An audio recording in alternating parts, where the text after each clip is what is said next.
Hi there, and welcome to the Multiply You podcast, where we showcase top experts in their space and reveal all the secrets you need to know to multiply you.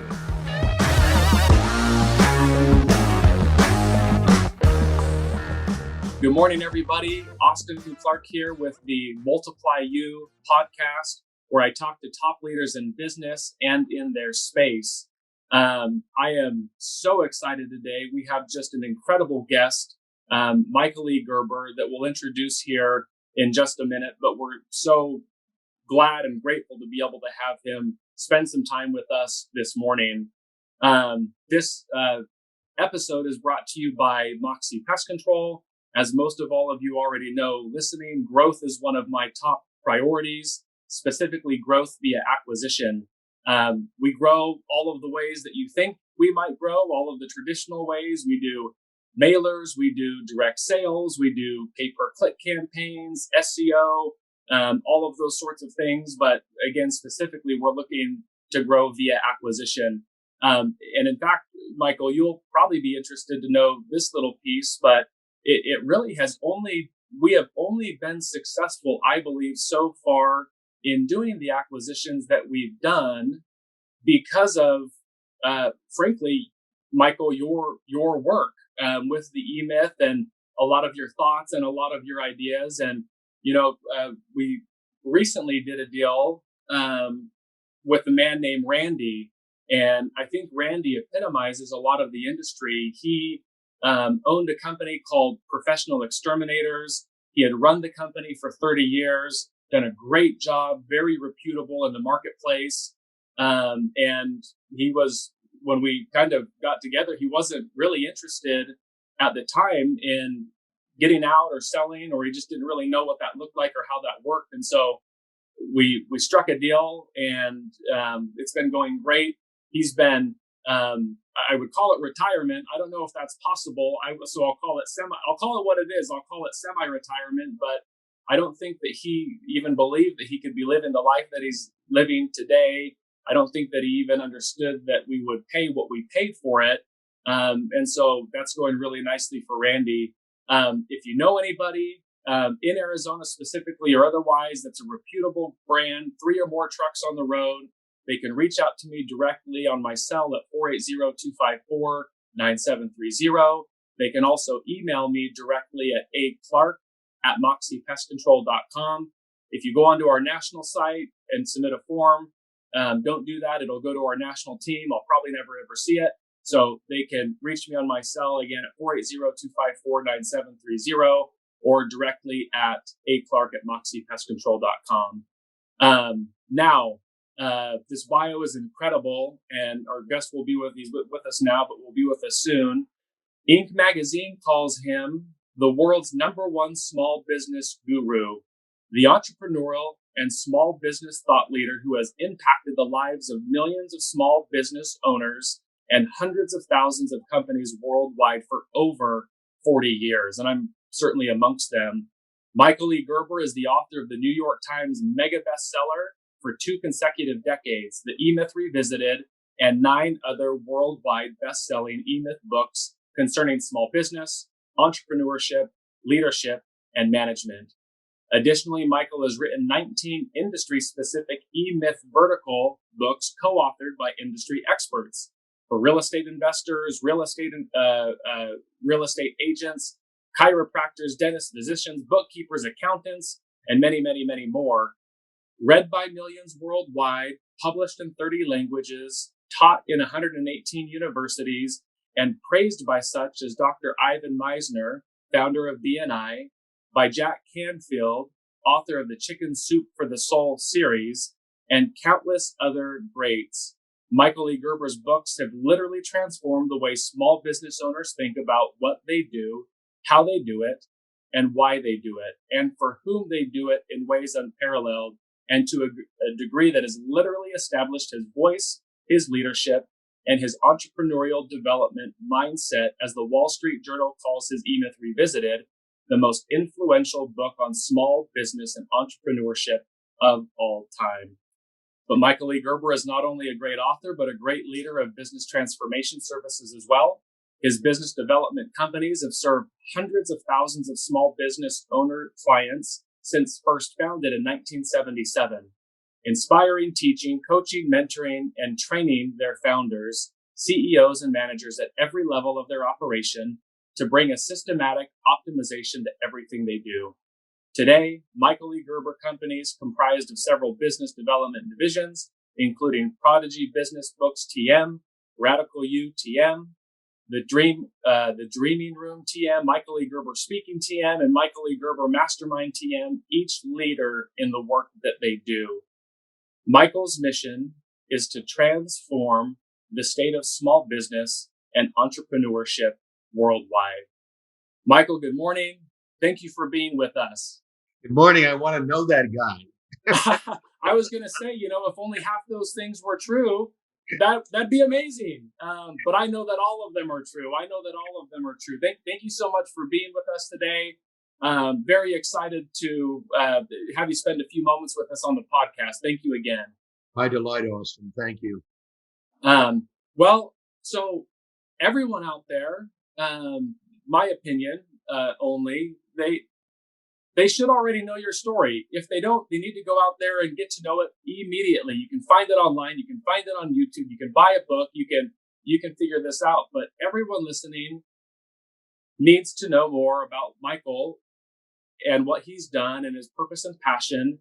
And if you already know a little, find out more. And so I don't want to, oftentimes I'll go into a little bit of the backstory, but it's already out there so many places. I wanted to ask a couple of things that either listeners don't know or just, another angle or way that you might be able to contribute. So one of the things that as I've prepared for this and thought about it, I want to know, Michael, before you, there was no EMyth. Before you, there was no EMyth. And so it's two questions. One, what the heck did business owners do, yourself included, but what did normal Joes like me do before your book? What did they do? Well, they mostly screwed up is what they did. They failed and they failed and they failed. And if you look at the history of small business, in fact, before the pandemic, and look at the year before, 500,000 small businesses went out of business. And the year before that, and the year before that, and the year before that. So small businesses fail. That's what they do. Now, fortunately, some don't. But the unfortunate part about what happens when somebody starts a small business for the wrong reason in the wrong way is they ultimately can't survive. They simply can't. And you know that. You've seen that in your industry. You've seen a whole bunch of people in your industry start up and go out of business, start up and go out of business. And you know why that is. And you know why that is because you truly have incorporated the EMyth lexicon, the EMyth mindset in how you do what you set out to do. And because of that, not because of me, because of how you've seen the work at hand, you've avoided that terribly dismal reality of being a technician, doing it on the street. Like every single other guy who starts a pest control company, he is the pest controller. He doesn't own one. And because of that, they fail because they work so hard and ultimately just burn out. So how to prevent that burnout? Start it differently. And by starting it differently, I mean started in the way that Ray Kroc started McDonald's. Started in the way Starbucks was started. Started in the way every great orchestratable, sustainably, remarkably replicable company is started. And the minute you think like that, which is the way we have been teaching people to think now for over 40 years, when you begin to think like that, you begin to behave like that. When you begin to behave like that, everything changes. Well, that makes a lot of sense. And, it doesn't have to be pest specific, right? And the work that you do, I think the thing that draws me the most to the things that you've done is that they're principles, and principles are timeless, right?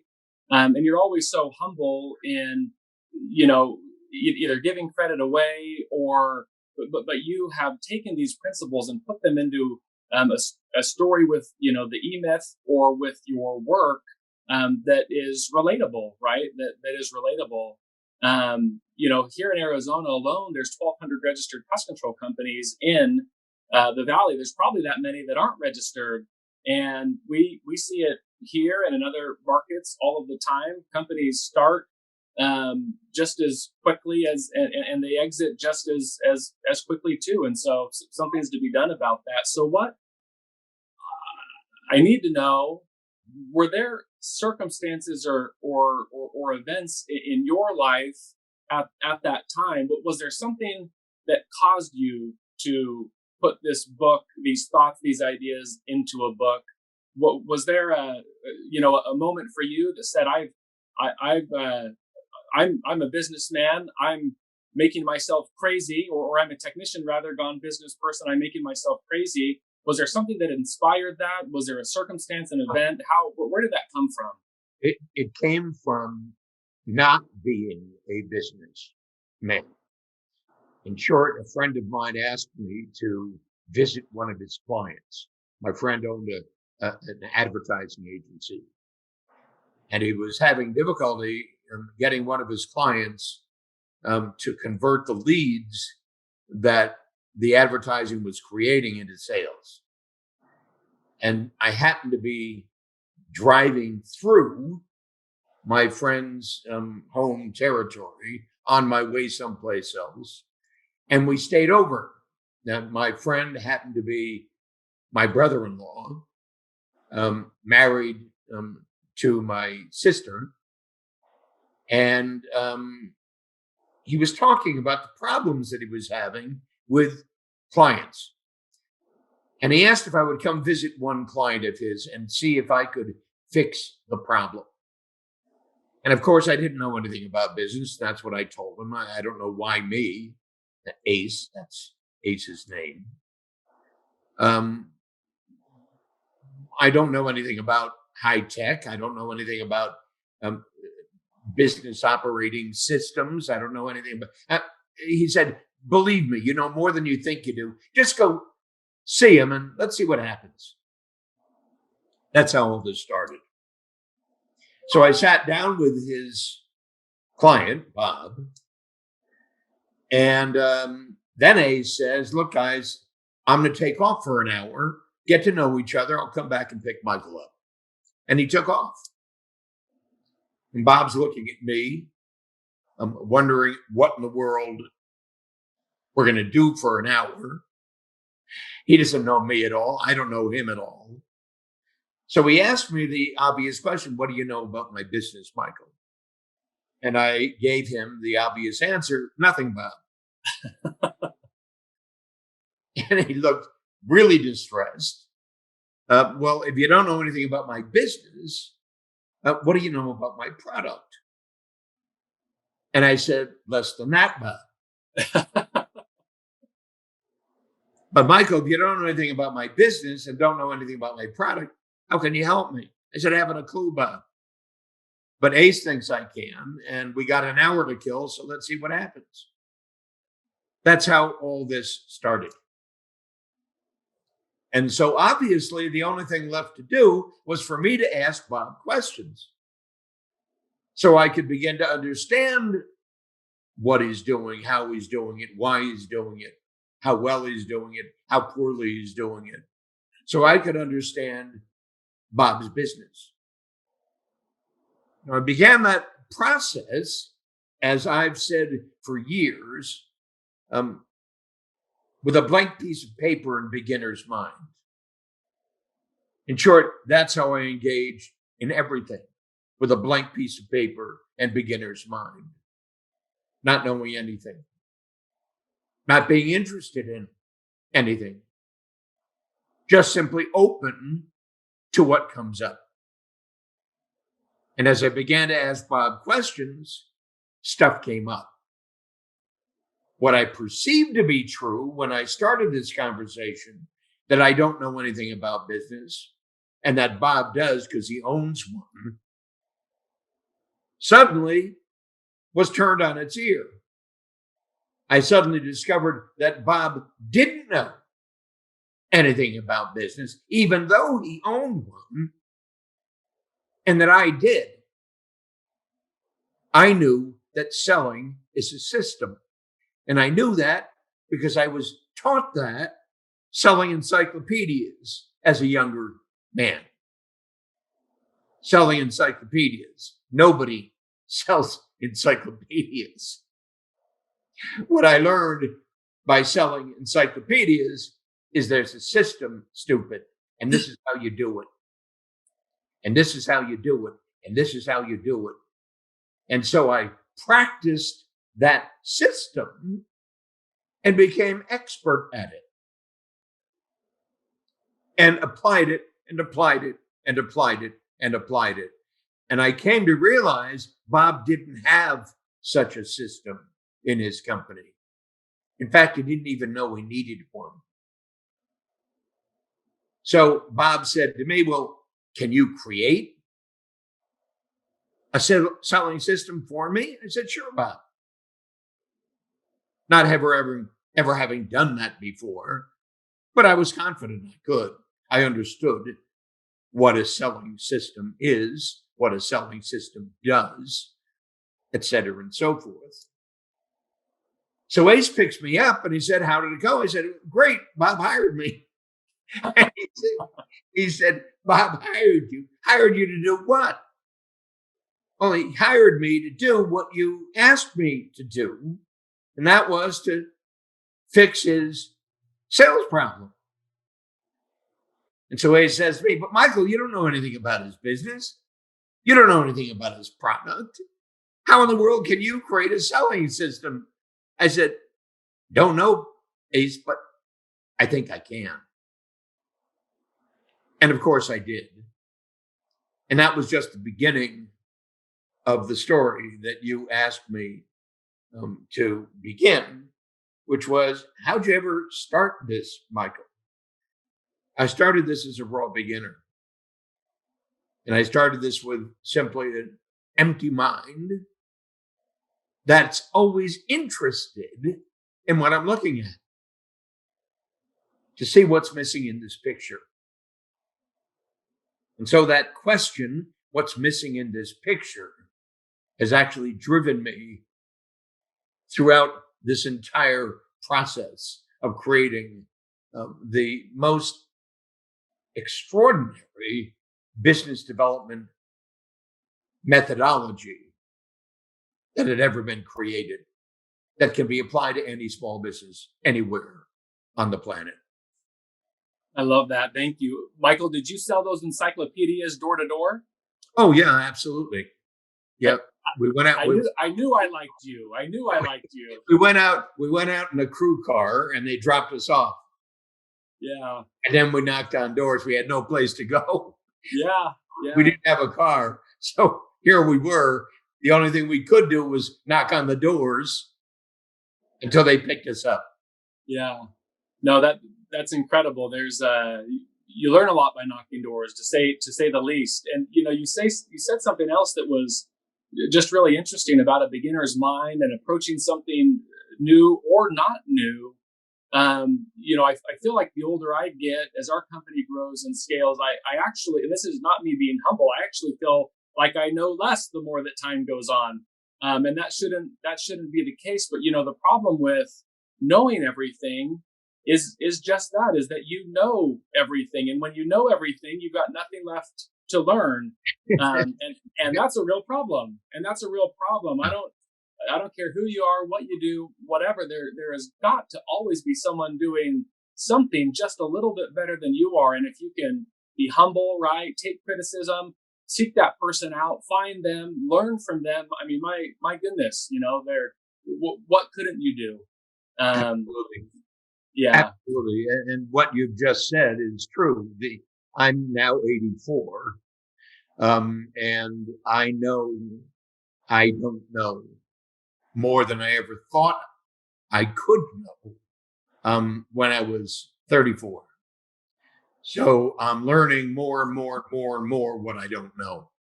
Yeah. The more I find out what I don't know, the more I'm interested in discovering what that looks like or would look like were I to know it. And so the process of business development, the process of personal development, the process of spiritual development, of growth of any sort, shape, or form is a continuing process. It's an extraordinary process that can only be begun, as I've said, with a blank piece of paper and beginner's mind, because therein lies the rich opportunity for the room for something to find itself inside of us. And it's that finding of itself inside of us, that discovery inside of us, that's so infinitely rewarding. That's great. And, I again love what you said. Here you are, 84 years young, and, having lived the life that you lived, continuing to do that, knowing what you know. If you roll that back to the other side of the spectrum, I've got a 12-year-old son. His name is Daxton. And Daxton actually knows more than me, than you, than anyone. If you don't believe that, just ask him. And so, no, if Dax listens to this, I'm just teasing. I love him. He's a very confident, good young man.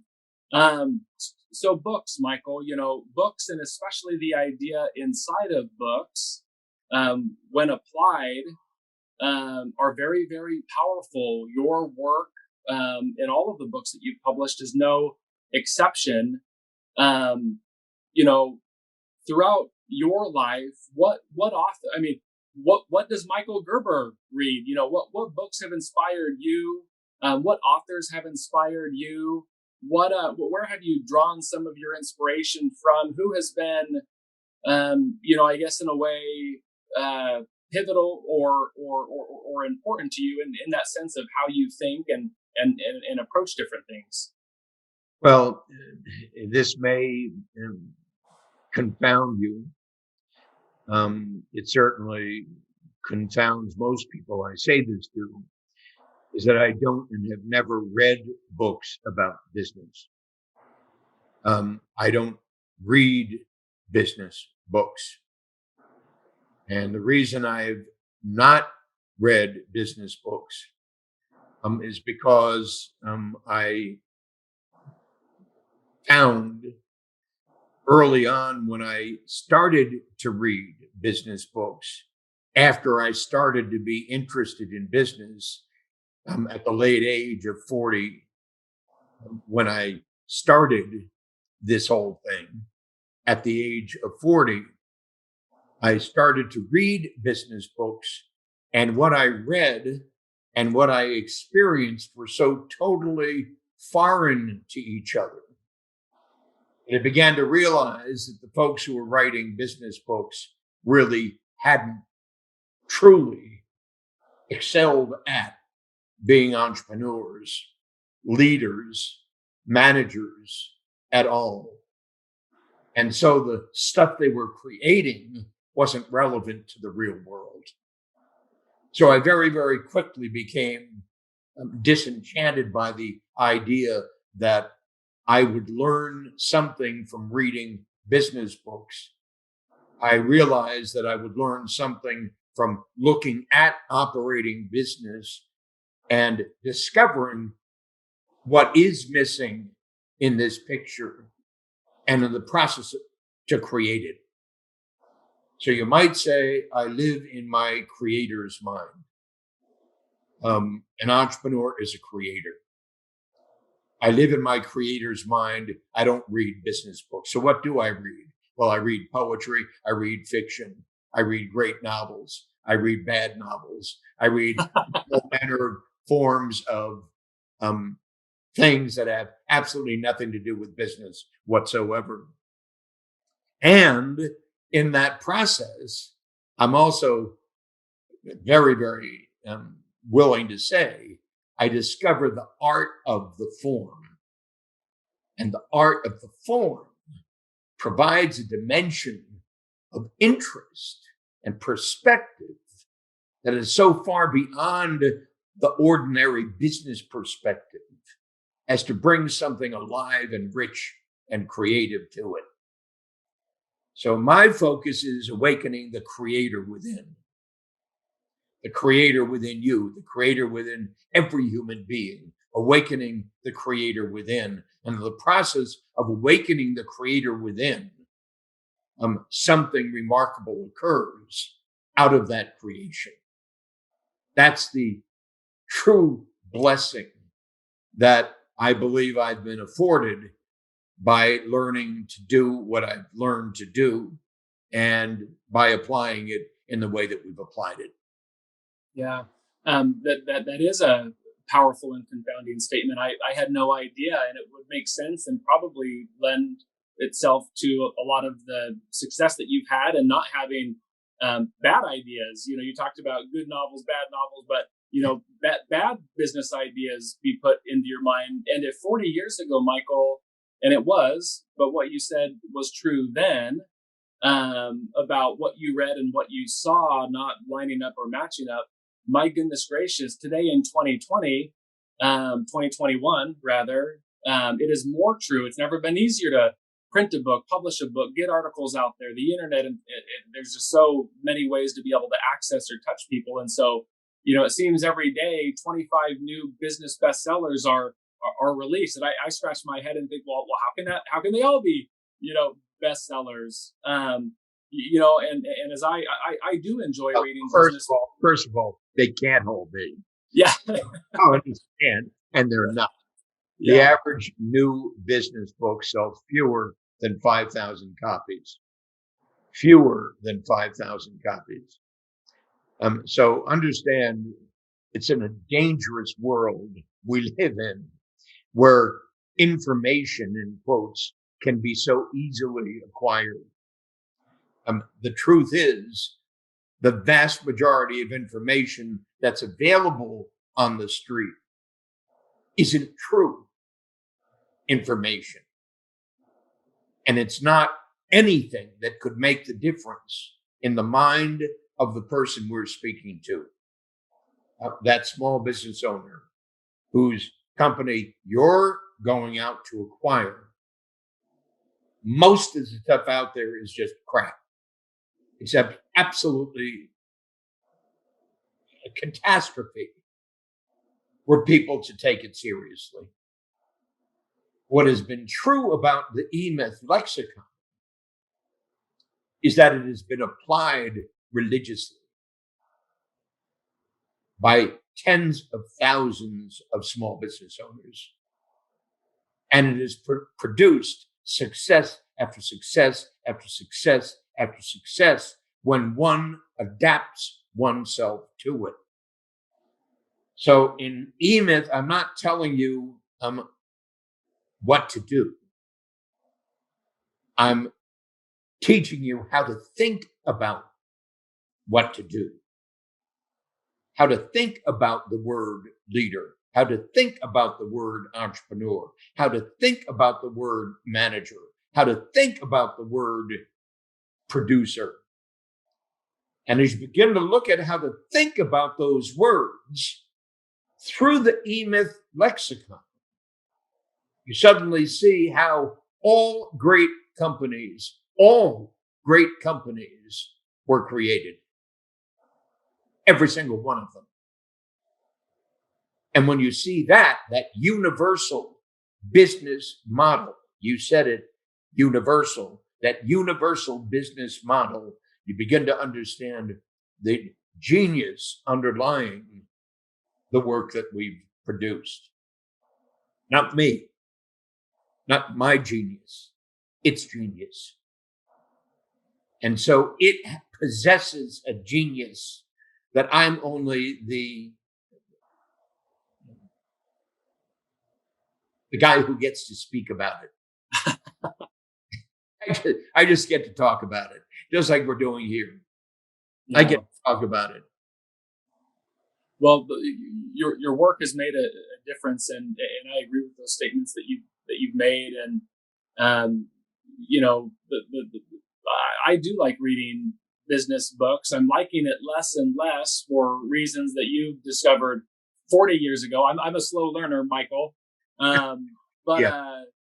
you know, I and your, you know, your work and EMyth is certainly amongst my very, very favorites, that you don't just read once, but you reread and reread and reread. And, you know, then the company gets to a different size, and some of those systems and processes and things that you put in place are broken because they worked with 3 employees, but not with 33 employees. And so you got to rethink about that. And, you know, what worked with 33 employees doesn't work with 133 employees. And, you know, it's been a wonderful book to be able to revisit. You know, I like, and as I've read more and studied more, I think what really draws me to books such as yours, and back to the principles, and that they're timely or timeless and universal.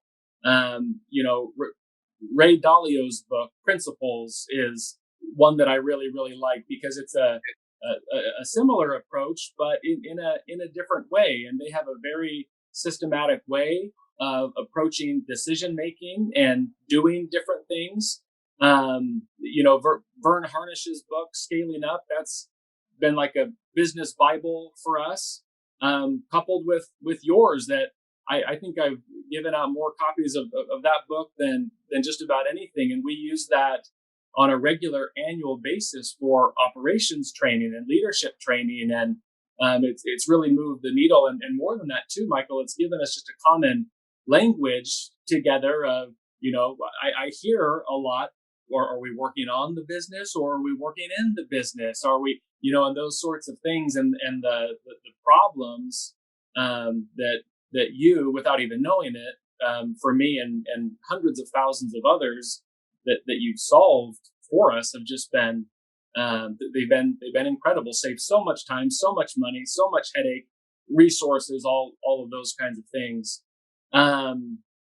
I've got a question about your fictional character, Sarah, and all about pies. So, other than every other small business owner out there, myself included, who inspired Sarah? Where did that come? Where did that come from? Was there something more specific, or is Sarah me and everyone else? Well, Sarah is you and everyone else. And I've written about that. Sarah is a fiction, but Sarah is exactly the opposite of a fiction.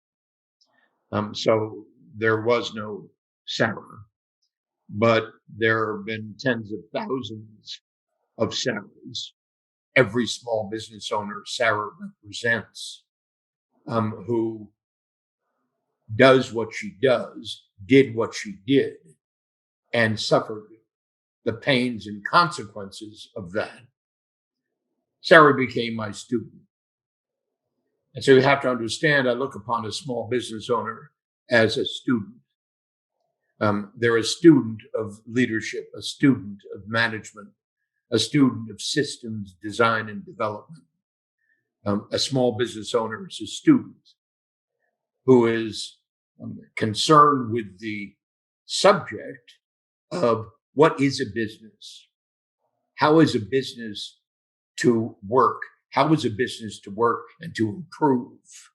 And what is it that one improves when one goes to work on the business to improve it? So that whole question about Sarah and the questions she asked me and the conversations I engaged her in, begin to see she had fewer questions to ask than I had point of view to express. And the point of view to express touched her experience in a living way, which effectively said, how did you know that? How did you know that? And you've got to know that every single small business client, every reader of the EMyth Revisited says to me, how did you know that? And I say I know that because we've done that thousands of times. And it is universally true, everything we're speaking about. And if that's true, that it's universally true, everything we're speaking about, whether it be in chiropractic, whether it be in dentistry, whether it be in whatever the vertical market, vertical industry might be, the truth is the truth, is the truth, is the truth. Nobody's ever taught you the truth. Welcome to the truth. This is the game you're playing. Now, you're either going to learn how to play that game as a master, or you're going to suffer the consequences. And that's not this smart guy calling you stupid. This is simply a guy who knows the truth, has applied the truth. And that's how I've learned the truth. By also seeing all of the wrong-minded things people do and the wrong-minded way they think about what they do. So all we had to do was to get rid of the wrong-minded things and put in the right-minded things. And suddenly we were a completely new world. What an extraordinary opportunity that is to transform the state of small business through entrepreneurship worldwide. Imagine being actually able to do that. That's what we do. I'll never grow tired of that because I'm talking to Sarah every single day. And here we are. Today, his name's just Austin, and anyone else who's listening that owns a business. You got it. You bring up a funny point. I think that anyone that has... And let me say one thing, Austin. Please do. About that passion for what we do. You exhibit that passion. You, Austin. You exhibit that passion. You exhibited it from the very first conversation we ever had. There was a caution in it. Is this guy for real? You were thinking, is this guy for real? Despite the fact that you'd read my book, despite the fact that you thought I was real, is this guy real? You had to test the water. But what you've discovered is how extraordinary it is to create successful people. I mean, there could be nothing more important as a legacy in our lives to be able to say, Mom, Dad, look at what I did. And I'm saying that is true for you as it is true for me. And it's true for every single one who truly understands what this great opportunity is to actually be able to transform the lives of the people you come into contact with by providing them with a way of thinking about what they do and who they are that takes them miles apart from where they would have gone without you. What a gift. What a blessing. Yeah. Well, thank you very much for those kind words. And I really appreciate that perspective too. It's, what entrepreneurs do is a very, very special thing. And I want to talk about that in a moment. One of the things that you said that's funny that I believe is that, anyone that's read your book, EMyth, that takes their business seriously, will kind of have that same reaction. How did Michael know this about me? Is he listening in on my calls? Is he following me from job to job? Is he listening in on management meetings? And, you're not, but you've just seen it. You've done it. I mean, with your years and years of walking inside of and being inside of thousands and thousands of businesses, you just see things as they are. Like you said, you know the truth. Thank you for that. Thank you for that perspective. Michael, many today that are listening, they haven't had your experiences, and I don't know that they necessarily need to have the exact same. It's impossible, right, for us all to have the exact same experiences. What a boring world that would be. But what advice would you give listeners that are either starting a business or that already have a business but might be stuck? Well, first of all, they're all stuck. Whether they are experiencing being stuck or not, you absolutely know they will experience it. It's inevitable because owning and operating a small business, the way most people do it, the vast majority of people do it, is a tragedy. So what I'd say to every single one of them, and what I have said, the very first thing to do is to stop. And understand what we're going to talk about. You're not going to apply right away. I want to begin the process of awakening the entrepreneur within you. That's what I'd say to them from the very first get-go. So the very first thing I'm going to ask them to do is to read the EMyth Revisited, Why Most Small Businesses Don't Work and What to Do About It. And that will give them a frame of reference for our conversation. And the next thing I'm going to do is invite them to join me in the dreaming room. Now, what is the dreaming room? Well, the dreaming room is the place where the entrepreneur awakens. And the entrepreneur, I'd say to this young gentleman or lady, the entrepreneur is really four distinct people. It's the dreamer, the thinker, the storyteller, and the leader. An entrepreneur is a dreamer, a thinker, a storyteller, a leader. The dreamer has a dream. The thinker has a vision. The storyteller has a purpose, and the leader has a mission. The dreamer, the thinker, the storyteller, the leader. So we're going to discover together in the dreaming room your dream, your vision, your purpose, and your mission, which becomes the great platform upon which you're going to grow your company of one, this very small company, into a company of 1,000.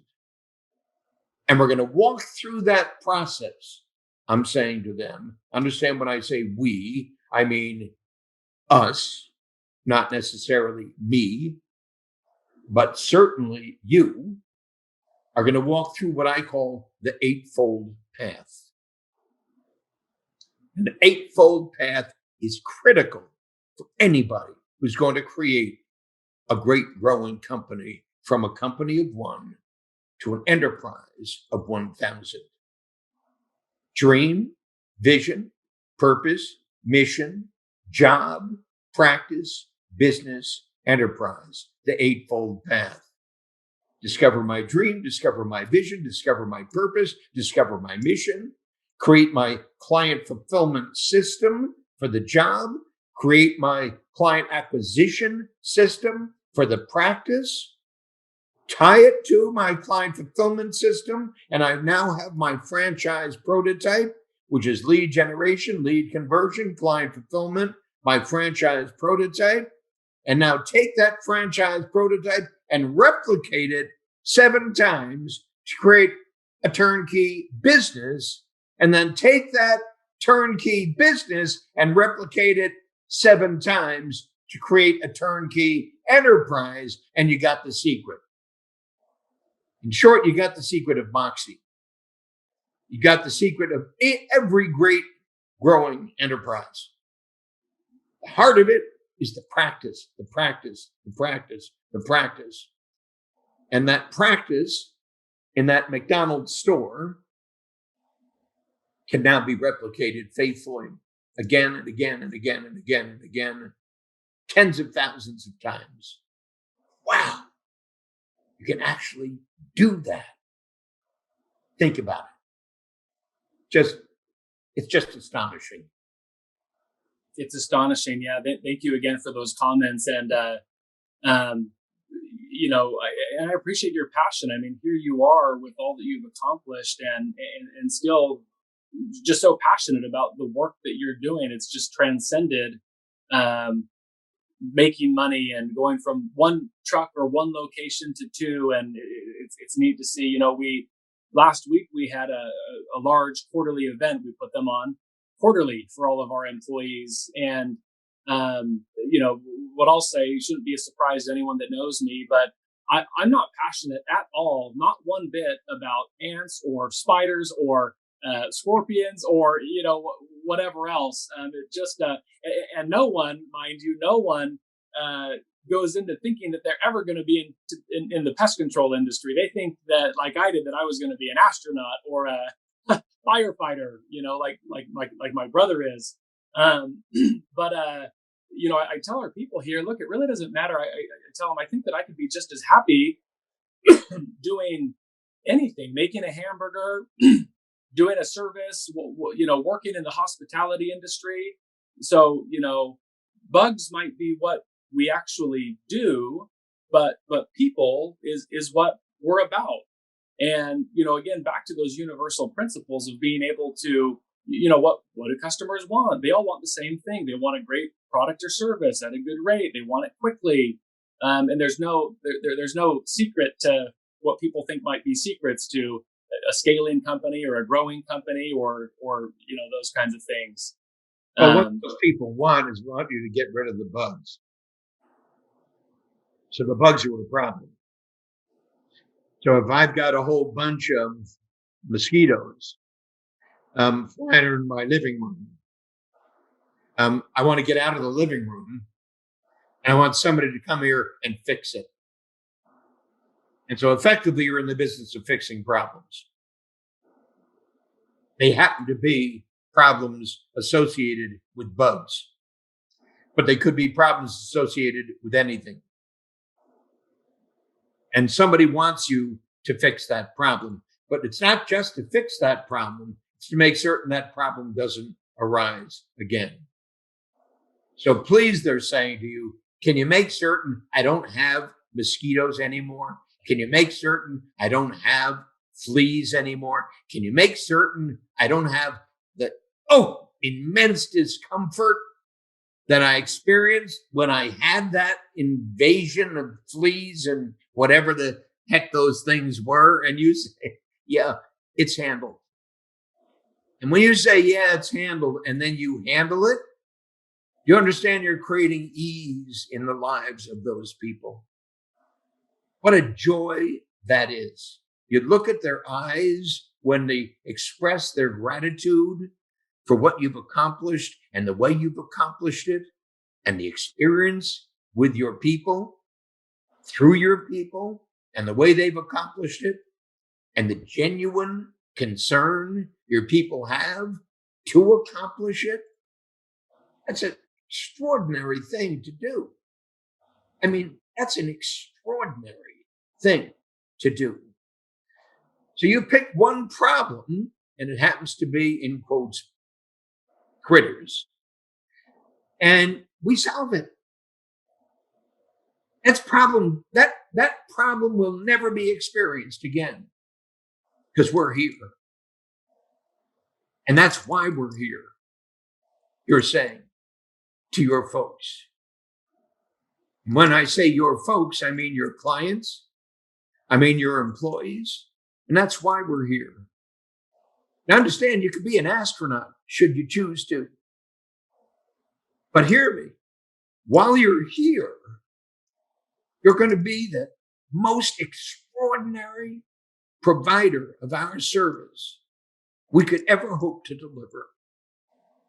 Because whether you become an astronaut, or become a critter expert, or become a dentist, or become a whomever or whatever, at the heart of it is caring. At the heart of it is caring. At the heart of it is caring. That's who we are. That's what we do. That's why we're here. Welcome to Moxie Pest Control. That's what you're essentially saying to everybody. So there's no lesser than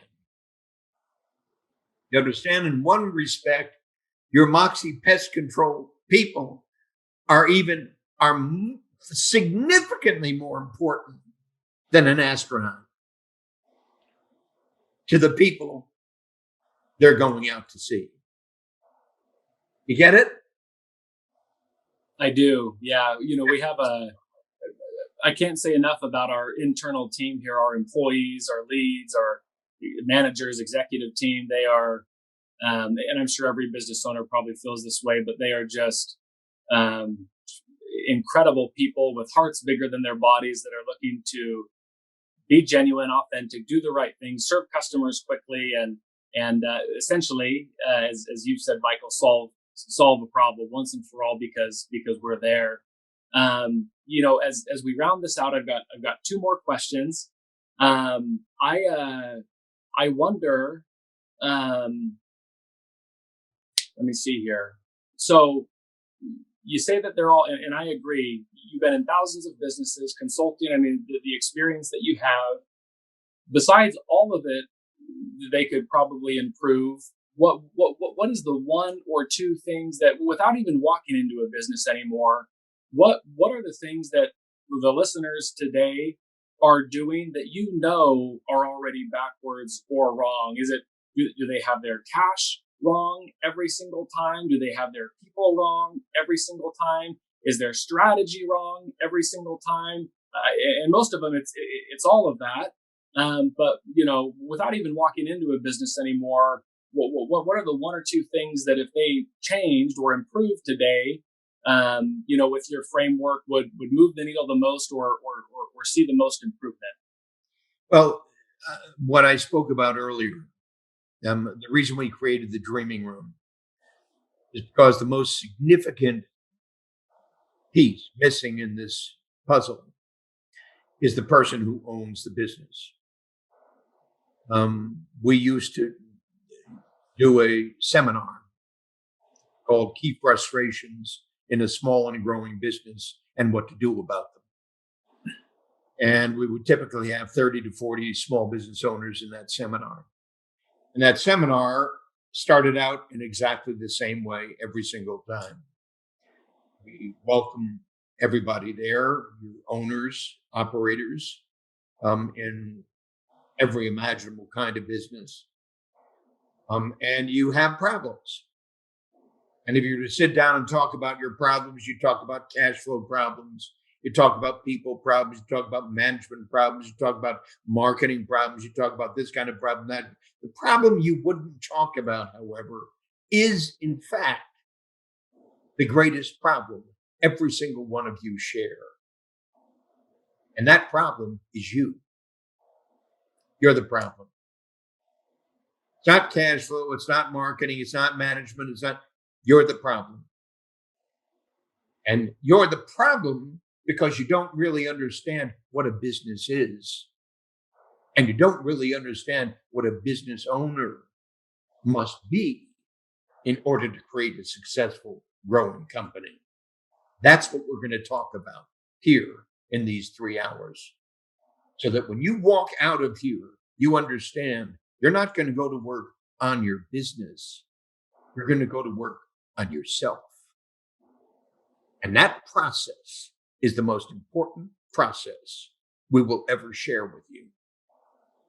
Transform the state of mind of every single person in this room and everybody who's listening to us right now. Every single one of you have to understand that you're the problem. You will always be the problem until you alter the way you think about the problem. And in the process of doing that, we can awaken the dreamer, the thinker, the storyteller, and the leader in you. And once we begin that process, then we can go to work on the business with a completely new, fresh state of mind. And that's what we do and what we have done so successfully again and again and again and again. Once you get it, you'll never forget it. Once you get it, you will never forget it. It's the most important work anybody on the planet can do. because our entire economy depends upon it. Yeah. Well, a quick follow-up then, Michael, to that, if it wouldn't cause embarrassment, or if you're able to say so, are there others that you could point to? Or, is there, I know how you feel about McDonald's and Ray Kroc. I'm embarrassed to ask, but I would guess that you might own stock in McDonald's. You talk about them and love them so much. But, are there others that are out there that are, doing an incredible job, in your opinion? Well, of course, and we've mentioned Starbucks and on and on and on. The minute you get the idea of McDonald's, you immediately that's all you need to get. Yeah, the minute you get that, you immediately can see others like that. But not only that, you can see everybody else not like that. You understand? What a gift. Once you understand the genius underlying McDonald's, McDonald's, that in quotes, McDonald's in quotes. Once you understand the genius underlying McDonald's, you understand the stupidity of most small businesses on the planet. You just do. You immediately see it. You can't not. Yeah. You got it. Yep. It's there, plain as day. Yep. Final question, and I'll let you run. You've been so gracious with your time as usual. It's 2021. Times are changing. Times have always been changing. That's nothing new. Technology is advancing at just a dizzying pace. The workforce is different. I guess the workforce is always different, But knowing what you now know, Michael, and I'm not talking about regrets or redos, but knowing what you know now, if you had your life to start over as a business person today, what would you do differently? Nothing. I would have just started sooner. You understand? I didn't start this until I was 40. I would have just started sooner. I would have thought, holy cow, if somebody had taught me this when I was in high school, if I had met Michael Gerber in high school, my God, what I could have done. That's what I would say. I want to start out with the young people. I want to start with the youngest of the young people. I want to start out teaching them how to think about working on my life, not just in my life. And as I'm working on my life, not just in my life, how to begin to relate to my life as a creator, as what Walt Disney called an Imagineer. Imagine if we were to do that with our young people. What an amazing, profound impact that would have. So that's what I would do differently. Well said, and great perspectives again. The world will look completely different than it does today. You look completely different. Michael, you've been so gracious with your time. Thank you. I know that it's limited. I know it's extremely valuable. Thank you for sharing an hour of it with me today and with everyone that's listening. Appreciate you very much. And I hope that the rest of your day is just fantastic and you create the day that you want to have. Thank you, Austin. Thank you. Thank you very much. Delighted to be here, and congratulations on the work you've done with Moxie and the work you're going to continue to do. Absolutely wonderful. Hey, thank you, sir. Appreciate it. We'll talk again soon. Take care. Bye-bye. Bye-bye. Thank you for listening to the Multiply You podcast. You'll see us again soon when you subscribe for future episodes.